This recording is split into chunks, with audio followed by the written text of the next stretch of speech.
Is there an edge? Yes, there we go. Now we're cooking with gas. Thank you, everyone. How are you? I looked up at a couple of my briefings and noticed that I looked a bit too much like Pete Bogman. So I got a haircut. It's funny when you look at, you're so busy and you look around, and I thought, oh, this has got to be a little bit better. So that's what I've done. All right, thank you very much for joining us. Another full room, and I appreciate that very much. Lots going on, obviously. Let's start, though, with an announcement that many of you know already. Secretary of State Marco Rubio will travel to Jamaica, Guyana, and Suriname March 26th through 27th to advance President Trump's foreign policy priorities in the Caribbean. While in Jamaica, the Secretary will hold bilateral engagements with heads of state from Barbados, Trinidad and Tobago, and Haiti. Secretary Rubio's engagements with our valued Caribbean partners will promote regional cooperation, and which is we're working on, of course, to end illegal immigration, counter transnational organized crime, strengthen regional actions to address Haiti's political and security challenges, and strengthen the United States economic partnership with Caribbean countries. And that's my announcement. We're going to be doing that starting on Wednesday. A number of you are going to be joining us in what, for the Americans and people around the world watching, we have reporters who are stationed here at the State Department, and their coverage, their beat is the State Department, and they even travel with us, and that's always fun. So I'm looking forward to that once again, and we will start, dare I say, with Matt Lee. Okay. With the Associated Press. Thank you very much, Tammy, and thanks for the trip announcement. Yes. So over the course of the last day or so, embassies and consulates around the world appeared in what looks like it's a concerted social messaging campaign, have been posting tweets and Facebook accounts, some of which are somewhat aggressive and warning people not to come to the United States if they are planning to protest or cause riots or break the laws. My question is this: because it has always been an offense to not truthfully answer questions on a visa application form, which include your past and what your intents are, what you plan to do in the U.S. It has always been an offense that you can have your visa revoked or deported if you're found to be lying on this. I'm curious why it is that there is this coordinated effort to get this message out now, and in some cases using this kind of aggressive language, like, you lie to us, you're out, that kind of thing. Well, I think that it's clear that it's a conversation that has not been happening for a while. Certain issues are in the news right now. There's a lot of new things that the world is hearing from a new administration, the Trump administration, which is in office because of its commitment to make America great again, certainly safe again, secure again, more prosperous. The Secretary of State, obviously, as you've heard, quite often has remarked on that. And part of that is what Americans see and what has been happening over the last several years when it comes to certain violence, certain attitudes, a rise in anti-Semitism, and, of course, in some public cases, which I won't be speaking on. But for citizens of other countries who want to come to America, I think it's reasonable. Their own countries, there's certainly some countries which are reminding their citizens that if you're going to be going to the United States, or really the argument could be to any other country, is follow the law, behave yourselves, be a good visitor, and you'll be fine. But I think that the nature of any kind of warning or reminder, as it should be, as you noted, is appropriate considering the nature of the things we've been reminding people about, which is a visa is not an entitlement. A visa and a green card are not birthrights. These are privileges. You're granted them because of what you present to the United States in trying to get it. Consular officers also talk with people and they ask you questions about why you want to come. Every sovereign nation in the world has an interest in controlling who comes in, knowing who's coming into their country, what their intentions are. We've learned this over the last several decades about the importance of security at points of entry. The world knows it, and so do we, and it is a good reminder, and we look forward to people taking it seriously. All right. Yes, Andrea Mitchell. Thank you very much, Tammy. I know the administration has always been concerned about operational security for military actions and others, things that are classified. There has been an unprecedented, to my experience, breach of operational security by a public dissemination on signal of plans for the Houthi attacks and discussions about those plans that included, it has been confirmed by the National Security Council, these included the editor-in-chief of The Atlantic, Jeffrey Goldberg, on this signal chat over a course of several days.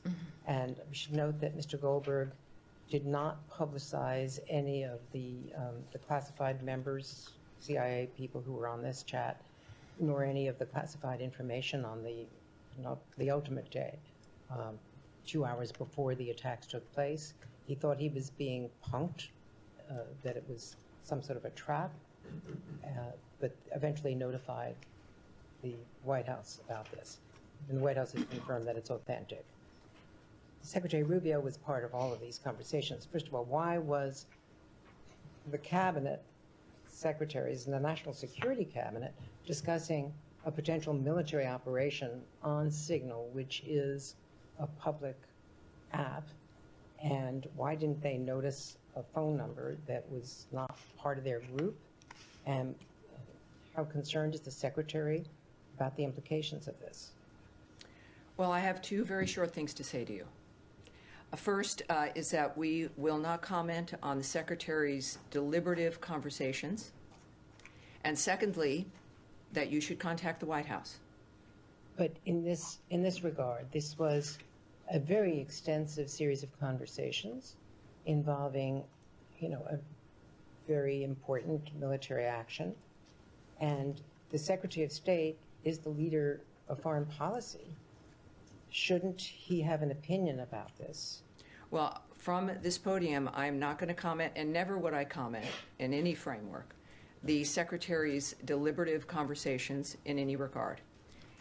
But all right. Are you concerned yes, about the breach I'm not, of security? I've said it twice, and I appreciate your persistence. That's why you're who you are. But I won't be commenting on that particular framework. All right, Daphne, go ahead. Can I move to Russia, Ukraine? I wish you wouldn't, but yes, of course. Trump said today that territory was being discussed. So I just wanted to follow up on some comments that Witkoff made over the weekend about Crimea, Donbass, and regions annexed by Russia. He said that the question is, will the world acknowledge that those are Russian territories? Is it the administration's view that Russia has a legitimate claim to these regions? What I can tell you, first of all, of course, is I'm not going to speculate. And once again, because of the approach of this administration, there are a lot of diplomatic talks going on. There's a lot of summits happening. There's a lot of conversations happening, the supermajority of which I cannot comment on to you about those kinds of discussions or the commentary from which they may or may not have been gleaned from. What we do know, and I would refer back to the nature of what we're trying to do here, and what we've said is first and foremost in our mind. There's one thing in front of us that everyone is doing, and that is to secure the peace of that region, of those two countries, which more even than the region, the entire world. And that's the singular thing that is being worked on right now in Saudi Arabia. It is the singular thing that the president has been focused on. It is what the secretary has been working on pretty much from day one, which is, what are we in, the 9th week at this point. And dramatic changes have already occurred. Fabulous changes have occurred because of the focus, and there's really no other way to do it. You've got to have a dynamic that you're going to convince people that they can embrace and agree to. And the only way to do that is to stay with a framework that doesn't change, doesn't morph, where there's not distractions that you led away from the focus on what it is we're trying to accomplish. So So that's what we're dealing with in this regard. And I think just a reminder that until there is a ceasefire, a full ceasefire, that's when, as the President has noted, and certainly the Secretary, that until there's a ceasefire, that's when we can then discuss the differences in what proceeds after that when it comes to an enduring peace. Yes. Thanks, Tammy. All Can right. I switch to the Middle East, or did you Well, want do we have any more Ukraine, Russia? Yes, sir. Go ahead. Thank you, Tammy. Just to follow up on the question my colleague asked, I understand you don't want to comment on Witkoff's comments. Some of them, are reflecting Russian viewpoint. Ukrainians do appreciate this administration's effort to solve the problem, but they want to trust you. When they hear what we heard during the interview, how do you want to build that trust on the Ukrainian side? Well, I think that this is why I urge people to look at the nature of what we're accomplishing here and what the end result is. It's not a TV show. This is people working to get to an end result that everyone agrees with. There's no one in the world who wants any of this to continue. There's the people involved, the innocent people on the ground, the world itself. We know all of this affects each one of us. Multiple countries are involved in one fashion or another, and this is about getting to an end point that the world has agreed upon and that all of us agree upon, and we can talk about other interviews or what someone might say, but the fact is, it's even when the Secretary's been asked about whether he trusts Putin, the fact is, and I just go back to his point when asked about that, this isn't about trust or if, who you're dealing with and whether or not you like them or you don't, or what that dynamic is. The question is, what do you end with? Is it something that makes the difference in what everyone wants? Is it what we all agree on, and what is going to get us to that North Star of making sure that the slaughter stops? There's, again, we still deal with every day, even with this work. People that were alive yesterday are not alive today. People that are alive today are not going to be alive tomorrow. And the focus has to remain in that framework. And the only thing that brings us to that point are the conversations that are happening, the technical discussions now happening in Saudi Arabia, conversations between presidents, and maneuverings and negotiations and diplomatic conversations that get us to a point of peace. That is the only thing, when we think about the next day, that matters. And that takes us to that point. Now, on that point, Right. may I also get your comment, your reaction to attack the Sumy region this afternoon? I'm sorry, to the what, sir? Sumy region of Ukraine got attacked. They targeted residential buildings, hospitals. Over 90 people got injured. 17 of them are children. Any reaction to that, please? All of us decry the impact. This is why we do the work we do on civilians. And it is why we continue to work for the ceasefire, and what the negotiations in Saudi are right now is to get that commitment and to get that done. So that's why we're doing what we do, because of the results like that in any war are problematic and heartbreaking, and we want to stop and reverse. So that's the point of why we're doing what we're doing right now. Yes? Thank you. Following up on this story that happened last week about the termination of a grant to the Yale Initiative, research initiative in trying to track down Ukrainian children that have been taken by Russia. You mentioned last week in this room that the data exists. It's not been deleted. Correct. We also got a comment from the State Department saying that the department does not hold the data for the conflict observatory. The data resides on a platform owned by MITRE as part of the program, and we were referred to MITRE. In terms of evidence of where these children have gone, and when you're dealing with courts of law, is this data something that, even if it's sitting somewhere on someone else's server like MITRE, is it overseen or controlled by the US government in terms of making sure that it's not being tampered with?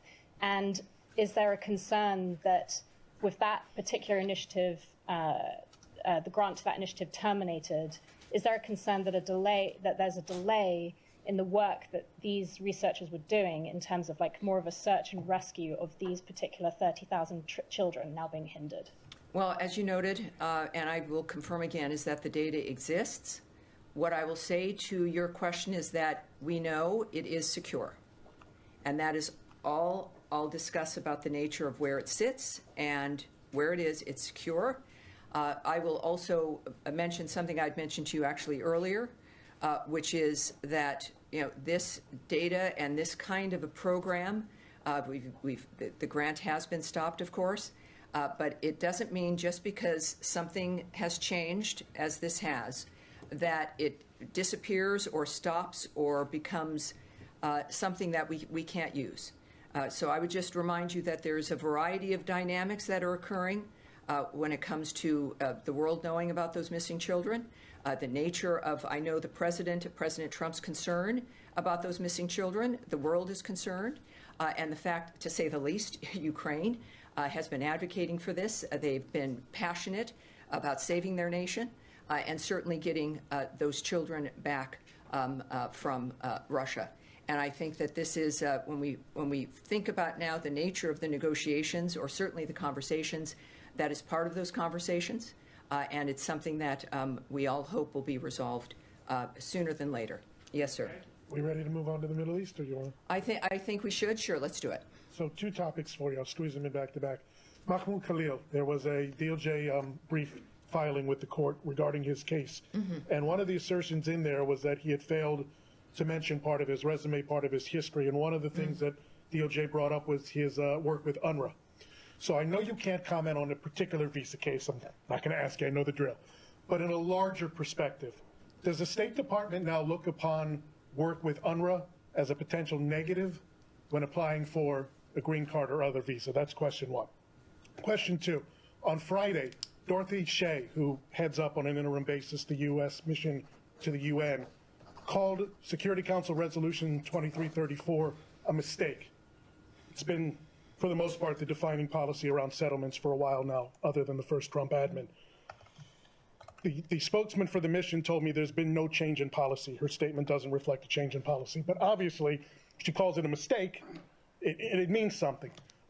What is the position right now of the Trump admin and the State Department on Israeli settlements beyond the Green Line? Are we going back to the Pompeo Doctrine? Is it going to be used as leverage to expand the Abraham Accords, which Vice President Vance brought up today? What is the position? Speculation. I've just got to get my speculation book out.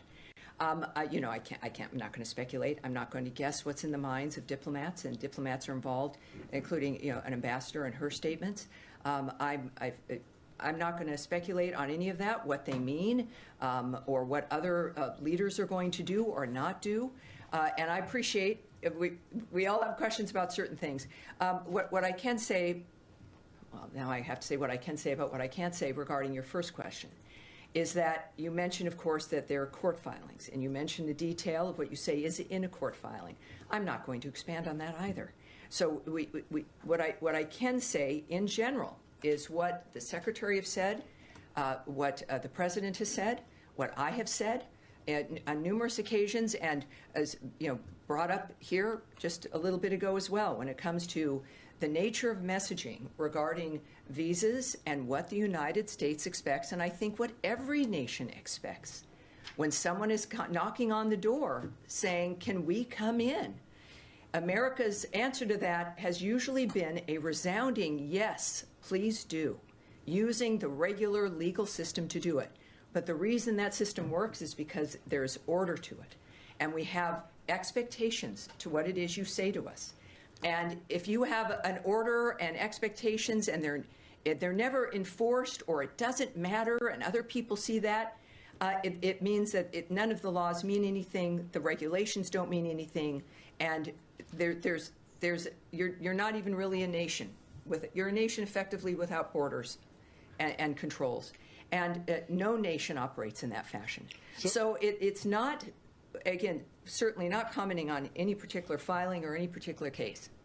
If you lie in your efforts to come to the United States to get a visa for any reason or for a green card, maybe there haven't been repercussions or we haven't done things properly in the past.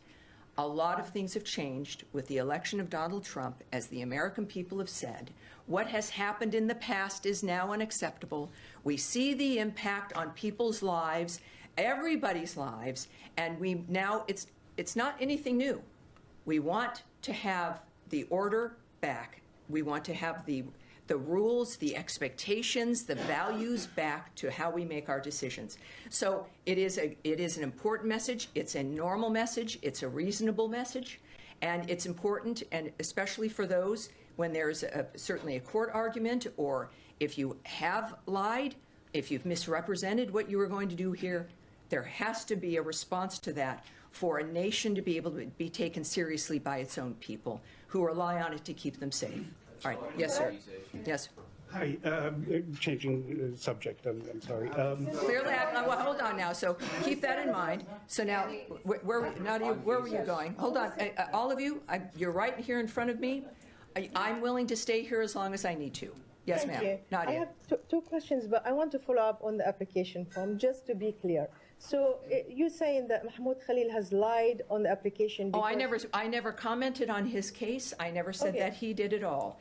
I'm saying that if anyone coming here, and when you're filing, if you're trying to get a visa or anything else, I never spoke about him and what he did or did not do. I'll take this one back. Yes. Fair enough. But my question to you is, for example, the evidence was taken against him that he was a member of UNRWA. Nadia, I have to tell you, I'm not going to remark at all on a particular case. It's not going to happen. Let me try again, different way.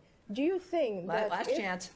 3 strikes there. Do you believe that if somebody is a member of UNRWA, of the UN organization, and they did not disclose that if they apply for a visa, so somebody was coming, since UNRWA is not a terrorist organization, are they denied a visa? This is related to a court filing regarding a specific case, including also we don't talk about visas and the specific dynamic there. I'm not going to speculate or confirm or not confirm any dynamic that belongs to the consular officers, to laws, to court filings that occur, or to the visa process for individuals.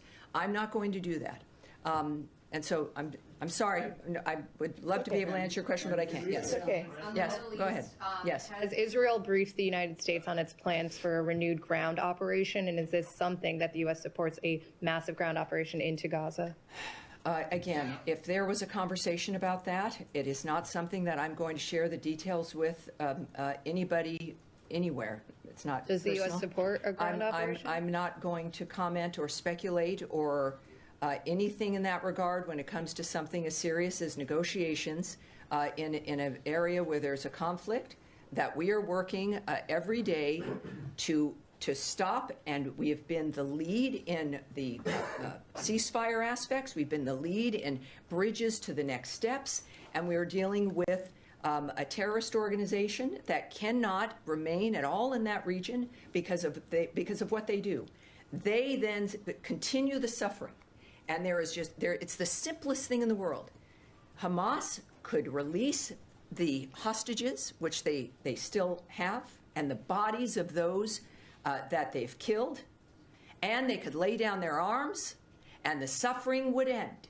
All of this would end. And the questions come back, understandably, to the State Department, to Marco Rubio, to envoys, to people trying to get it to stop about one thing, or why haven't you done this, or would you do this? It is Hamas it's one step it could take, and the carnage could end. And I appreciate what you're asking, but I have certain limits in what I can express when it comes to the way decisions get made. But what we do know is that decisions have been getting made that have stopped the fighting, that have given us the first glimmer of hope in ages.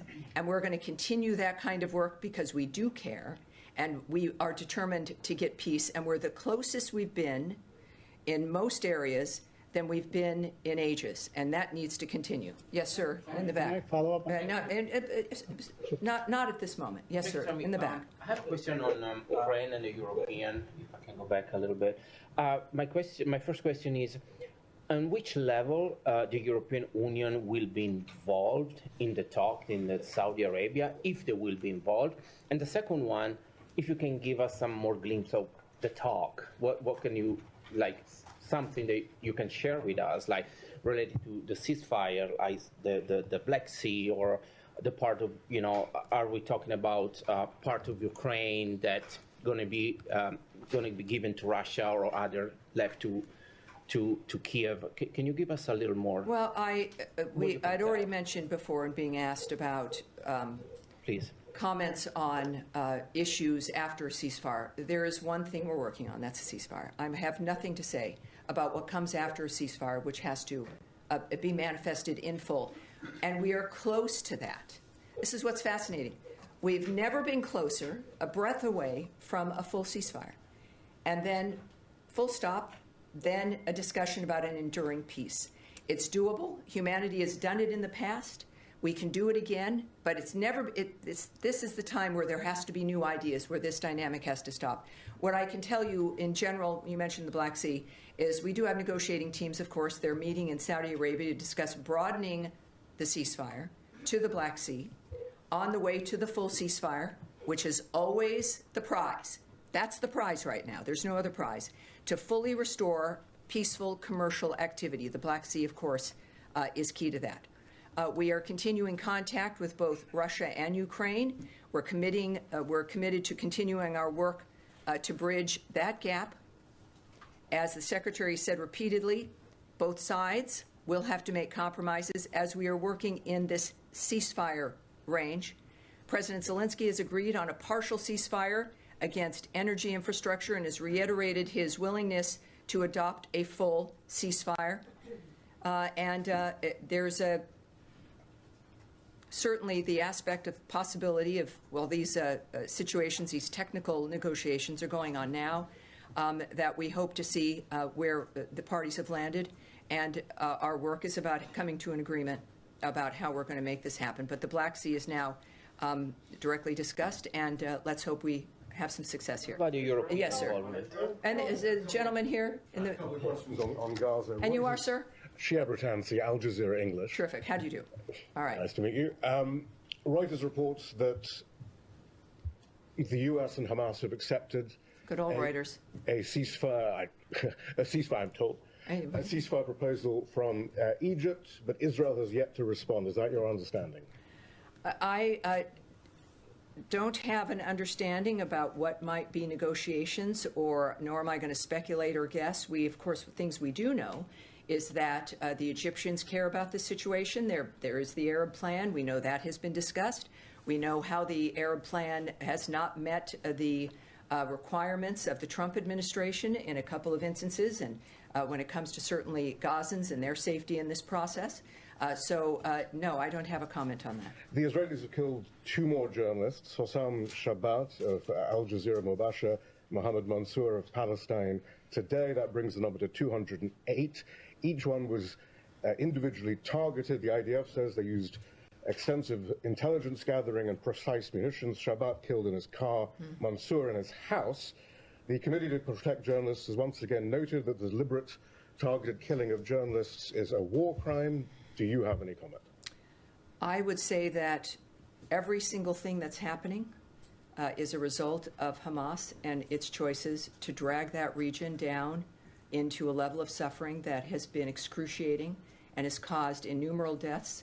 And of course, their reaction on October 7th, when there was a ceasefire and people were living in some relative peace, they decided to break that with an atrocity that was just certainly the most Jews killed in a single framework than during the Holocaust. And we also, I can tell you, we stand by Israel and its needs as it defends itself through this period of time, as we also work with them so that they don't need to defend themselves from the barbarity of an entity that has destroyed lives for generations and continues to. So for everyone who has, so many people who do so many jobs and who've lived different lives, and the children and the babies who didn't have a chance to seek their fortunes or their life dreams because of the barbarity of certain people who think that murder is the only way to move through life. Is it a war crime? And I will tell. I'm certainly. I'm not going to stand here and declare what's a war crime and what isn't. But what we do know is a crime is the mass slaughter of any individuals. Certainly, the targeting of people simply because of who they are. That Jew hatred is a signal regarding the barbarity and the nature of who it is you're dealing with. The world knows that if you don't stop it and don't confront it as it bears its ugly face, it will not stop. And that is part of what this world now has decided, that when we say never again, we mean never again. But the principle. All right, behind Nadia here. Yes, sir, go ahead. Yep, thank you. Tammy. A question on the Iranian-backed groups in Iraq and the Popular Mobilization Forces, PMF. The Iraqi parliament remained deadlocked over a law regarding the Iranian-backed groups with political division. And now, I'm sorry, when you look down, it's interesting. I know you all have microphones in front of you. Yeah. I can't hear you. So can you just repeat that again so I can answer you properly? Yeah, my question is about the Iranian-backed groups in Iraq and the PMF. Yes. The Iraqi parliament remains deadlocked over a law regarding the Iranian-backed groups with political division. And the Washington Institute here in D.C. arguing that the law is less about genuine reform, but it's more about securing their role and their political and financial advantage for the Iranian-backed groups in Iraq. But my question is that how this administration assesses the role of the Iranian-backed groups in Iraq. And the second question, there were reports circulating that this administration, including State Department, has requested the Iraqi government to dissolve the militia groups and the PMF. Have you made such a request? I can tell you a few things here. First, to strengthen Iraq's sovereignty, the government of Iraq must ensure it has command and control of all security forces within its borders, to include the PMF. These forces must respond to Iraq's commander-in-chief and not to Iran. We are also concerned that these Iran-aligned groups within the PMF, including designated foreign terrorist organizations, engage in violent and destabilizing activities in Iraq. We continue to urge the Iraqi government to rein in these groups and hold them accountable for breaking Iraqi law. The president has no higher priority than the safety of U.S. personnel, and he has made it clear that the United States will defend itself, its personnel, and its interests. So I hope that answers your question. Yeah, thank you. Yes, Saeed, please. Thank You've been. Tammy. Yes, Very of course. Quickly, I have a couple of questions. One on I'm not Gaza. surprised. Thank you. One on Gaza and one on the West Bank. On Gaza, I want to ask you about the humanitarian situation. It's been determined that over 97% of Gaza's underground water is unfit for human consumption, and it's being held. Are there, aside from possibly talks for a ceasefire, another ceasefire, and so on, are there any talks that you're aware of to get the humanitarian aid going, especially the water going? And second, I want to ask you on the West Bank, but I'll wait until you answer this. Well, this is why we want, and we're very disturbed when Hamas did not perform to make sure that the ceasefire could continue, that they did not do what they said they would do. So we know, of course, when it comes to the groundwater, of course, it's a crisis. It's exacerbated by the fact that you have a terrorist group that just doesn't care. When you think about the nature, we're concerned about groundwater. We know wherever you are and whoever you are, about what makes life possible.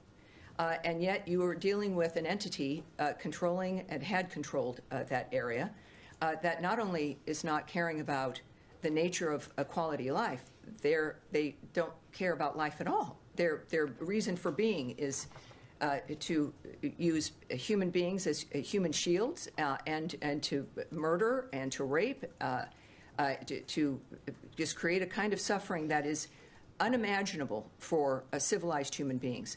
So, of course, we care about this. This is why this administration has been determined and has been focused on changing that environment so it doesn't repeat for every generation. There's a certain point where all of us in this room will be gone from this planet.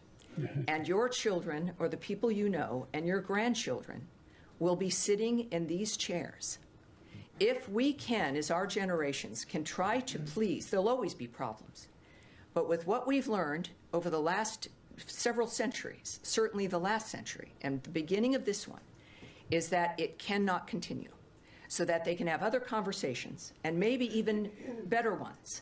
But that has got to be what we focus on, and I think that it's I don't want to just say it's not a given. But every time I see you, Saeed, you ask me questions and I answer you in a similar way. And I believe, I like you. You've gotten to know me a tiny bit.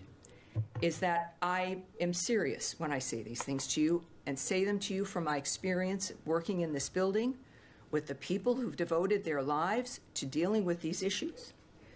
People, I've mentioned the career people before, the bureaus that are in this building that work on the issues in the regions, certainly the people who are voted in by the American people.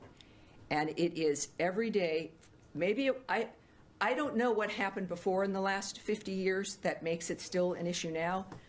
We are serious, beyond serious, that it's going to end. So I'm going to leave from there because I do, through the rest of the day and through this briefing, I end up answering, I think, many of your questions. Okay. And we're going to continue on. All right, now we're waiting patiently. Thank you, sir. Thanks, Tammy. Since this is my first briefing with you, Leon Bruno, AFP. Excellent. Thank you, sir. Everyone Appreciate it. is aware. Yes. I have two unrelated questions. Please. No way.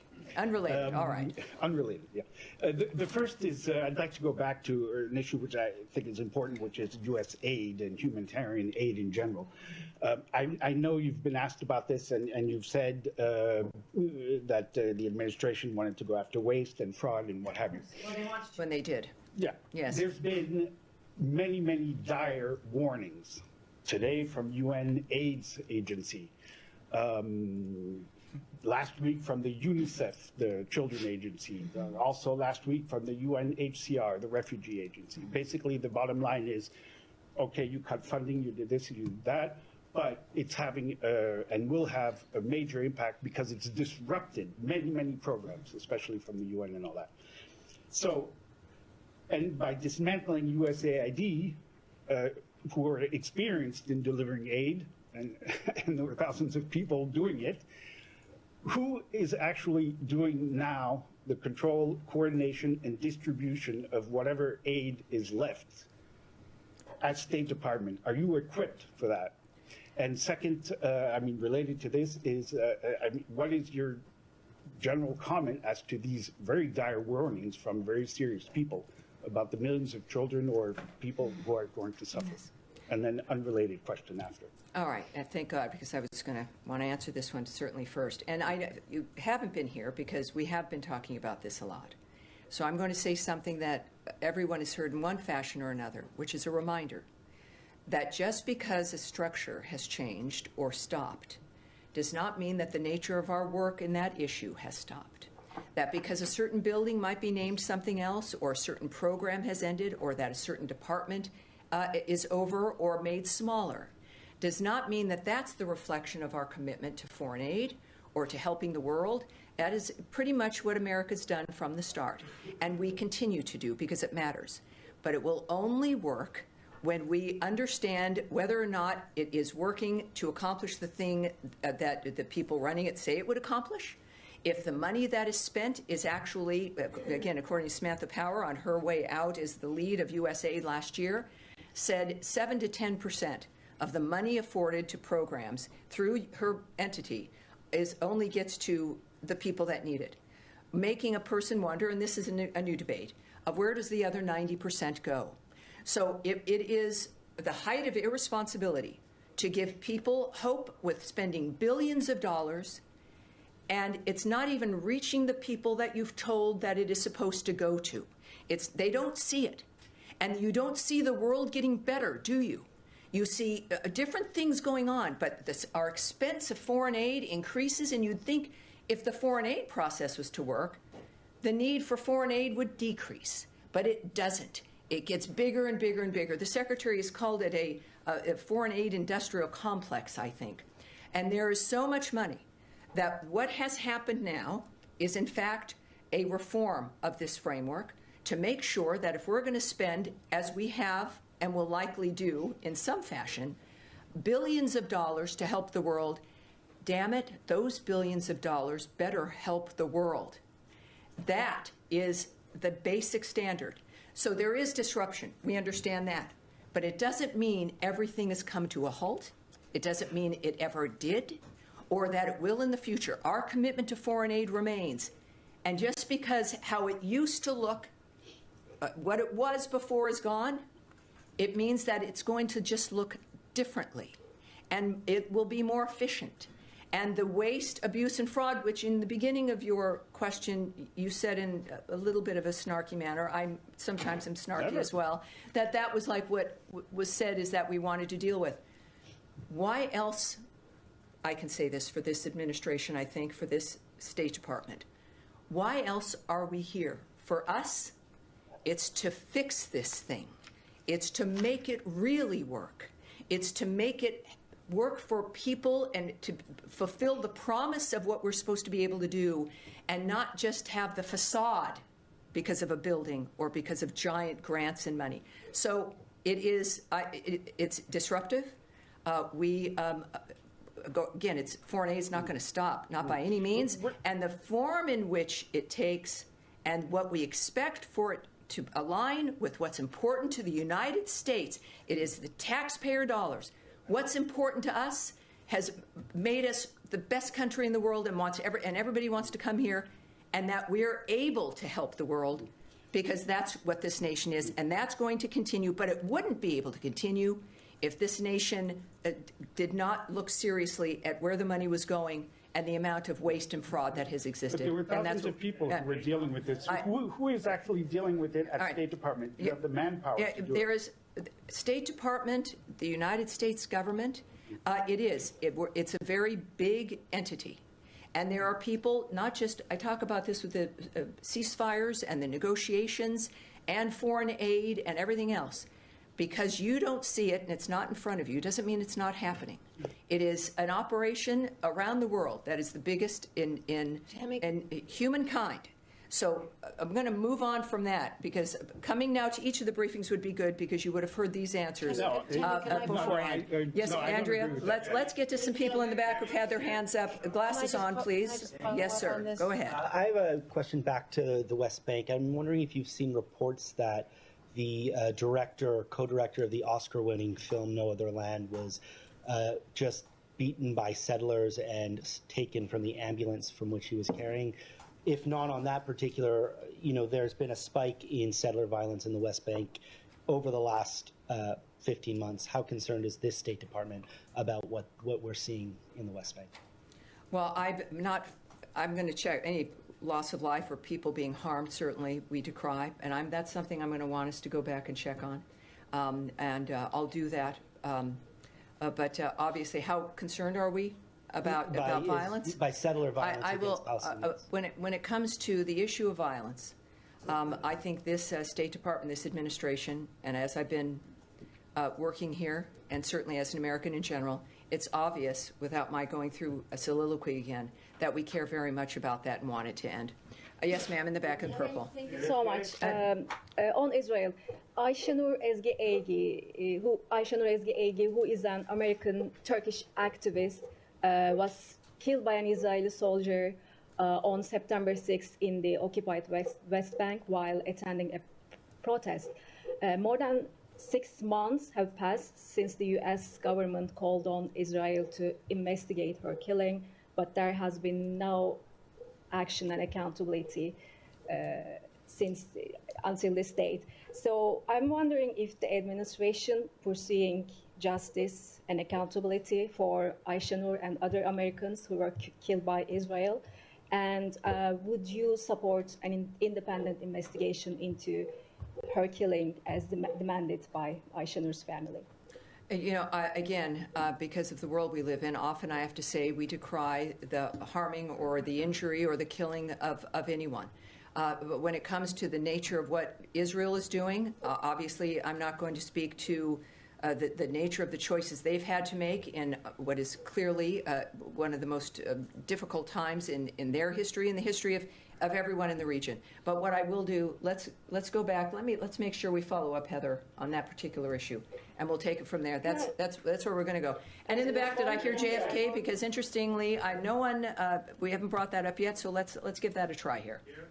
Who is JFK? So keeps saying JFK? Excellent, thank you. In the back? All right, let's do it. JFK assassination is obviously back in the news, and Jefferson Morley of JFK Facts was on Bill O'Reilly's show, analyzing some of the documents that the Trump administration has released. One of the revelations that he discussed was the fact that James Angleton, the CIA counterintelligence chief, had relied on Israelis as part of his intelligence gathering operations, which included monitoring Oswald prior to the assassination. As you may be aware, JFK in the summer of 1963 was deeply concerned with Israel acquiring nuclear weapons. He had sent a series of letters to Ben-Gurion, Israel's founding prime minister, demanding that Israel allow inspectors. Ben-Gurion resigned just when he was pressed on the issue. I've got something I can say to this. Yeah, I do. You want me to say something? I got a question for you. All right. Israel continued stalling the inspections, and JFK was, of course, assassinated in November. Every president since has adopted Israel's policy of refusing to acknowledge the existence of Israel's nuclear arsenal. My question to you is, will this administration finally do so? Boy, we went from JFK and then to now Israel's nuclear arsenal. No, I understand. I understand. Here's what I will tell you about the JFK files. There's about 80. Excuse me, sir. Please. Thank you. About 80,000 pages of unredacted records related to the Kennedy assassination are currently being released, and I think they've finished at this point by order of President Trump. We know that also, as I'd been asked before, if there was any other material anywhere, this is it. This is all the material. It's out, and again, unredacted, and so that's good news. For my generation, this is also good news. Certainly, as you grow up with that kind of a dynamic that happened in this country, and now, of course, we happily can say that Robert F. Kennedy Jr. is contributing to the nature of our nation and making a difference as well. As far as the speculation and conspiracy theories about what was happening regarding that assassination and in the decades that followed, I have no comment for you, and nor am I going to speculate or comment on that. But I appreciate you being here and asking in that regard. At the end, yes, sir. Go ahead, please. Thank you. So much Go ahead. Bangladesh. Please. Let's keep going. Thank you, Tammy. On Bangladesh, I have two questions. Bangladesh Army Chief warns of imminent Islamist extremist attacks on Bangladesh. Given the U.S. commitment to counterterrorism, what step is the U.S. taking to prevent Bangladesh from becoming another Afghanistan? Tammy, I have a second question. How is the U.S. government addressing the unlawful imprisonment of journalists under Mohammed Yunus government and working to uphold press freedom in Bangladesh? Thank you. Yes, well, with the questions that we deal with a lot, I think that we go back to what's most important in the nature of how we handle other countries, what we expect of them, if we consider them our friends, the diplomatic scenario. Fortunately, we have an administration and a Secretary of State who's completely committed to diplomatic resolutions, to face-to-face conversations with our friends around the world, and certainly the impact, hopefully, of our strength and our president, who is known for taking things seriously, to know that we expect every country, certainly Bangladesh and others, to say the least, to follow the rules of human rights and to be cognizant and fair regarding the behavior and what their own citizens expect from their government. So I think that's a North Star for any nation, and I'm going to move on. We'll get one more in here. Yes, go right here. Right here. Ahead of Secretary Ushavance's planned trip to Greenland later this week, Greenland's prime minister called the visit a sign of American aggression and said that we're now at a level where it can in no way be characterized as a harmless visit from a politician's wife. Do you have a response to those comments, and do you see the relationship between the U.S. and Greenland as having deteriorated over the course of the past couple months? Well, I can tell you about the Second Lady's trip, so we'll start there. As the White House has announced, Second Lady Usha Vance will travel to Greenland with her son and a United States delegation to visit historical sites, learn about Greenlandic heritage, and attend Greenland's national dog sled race. The delegation will depart for Greenland on Thursday, March 27th, and return to the United States on Saturday, March 29th. When it comes to, I think, the details, the relationship between those two countries in particular, I would refer you to the White House for that. All right. I think that's it. All right. We're good. We're good. Thank you, everyone. I'm glad we got as much covered as we did. And no doubt, I'll be back on Friday, so we will be here Friday. And I'll see you then. Have a great rest of your day. Thank you. Thank you.